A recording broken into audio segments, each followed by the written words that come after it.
Iron girl Shahnaz Parveen শিমুর সঙ্গে বাগদান করে আবারও আলোচনায় শহীদ তাজউদ্দিন আহমেদের ছেলে এবং সাবেক স্বরাষ্ট্র প্রতিমন্ত্রী সোহেল তাজ। সমালোচনা হচ্ছে তার বিয়ের সংখ্যা নিয়েও। এর মধ্যেই আবারও আওয়ামী লীগ নিয়ে বিস্ফোরক মন্তব্য করেছেন সোহেল তাজ। বিস্তারিত শাহাদাত রিফাতের রিপোর্টে। আমি বিশ্বাস করি আমার বাবা তাজউদ্দিন আহমেদ খুবই বিচক্ষণ মানুষ ছিলেন। কখনো বিডিআর বিদ্রোহ, কখনো আওয়ামী লীগ, কখনো বা শেখ হাসিনাকে নিয়ে নানা মন্তব্য করে আলোচনা সমালোচনার জন্ম দেন বাংলাদেশের প্রথম প্রধানমন্ত্রী শহীদ তাজউদ্দিন আহমেদের ছেলে ও সাবেক স্বরাষ্ট্র প্রতিমন্ত্রী তানজিম আহমেদ সোহেল তাজ। জানিয়ে ক্ষুব্ধ খোদ আওয়ামী লীগের নেতাকর্মীরা।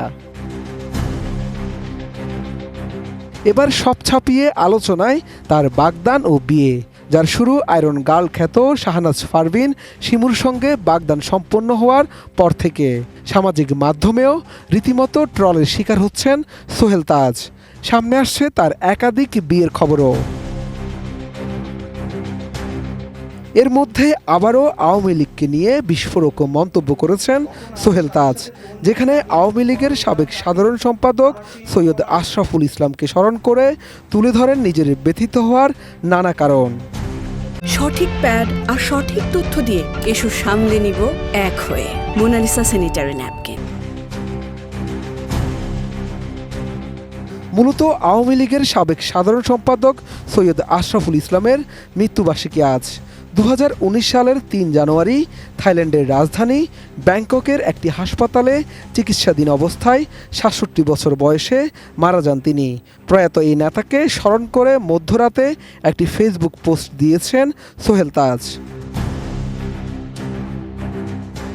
সৈয়দ আশরাফকে নিজের আপন বড় ভাই থেকেও বেশি উল্লেখ করে ওই পোস্টে সোহেল তাজ বলেন, তারা ছিলেন একই চিন্তাধারার।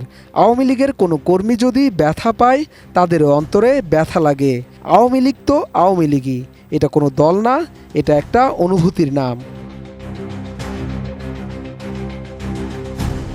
সৈয়দ আশরাফ যে আওয়ামী লীগের কথা বলেছেন, সেই আওয়ামী লীগকে এবং সেই আওয়ামী লীগের নিবেদিত কর্মী সমর্থকদের ধ্বংস করে ফেলা হয়েছে জানিয়ে সোহেল তাজ আরও বলেন, আশরাফ ভাই যে আওয়ামী লীগের কথা বলেছেন, সেই আওয়ামী লীগ ছিল জনগণের অধিকার আদায়ের অগ্রদূত, দেশের স্বাধীনতা এবং মুক্তিযুদ্ধের নেতৃত্বদানকারী, 7.5 কোটি মানুষের আদর্শ ও চেতনার ধারক বাহক।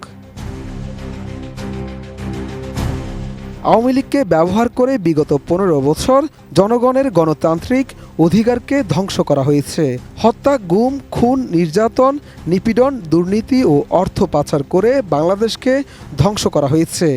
আর যারা এই কাজগুলো করেছে তারা এখন বিদেশে অর্থের পাহাড়ের উপর বসে আছে। অথচ আওয়ামী লীগের নিবেদিত নিরীহ কর্মী সমর্থকরা আজকে সেই নব্য আওয়ামী লীগদের অপকর্মের খেসারত দিচ্ছে।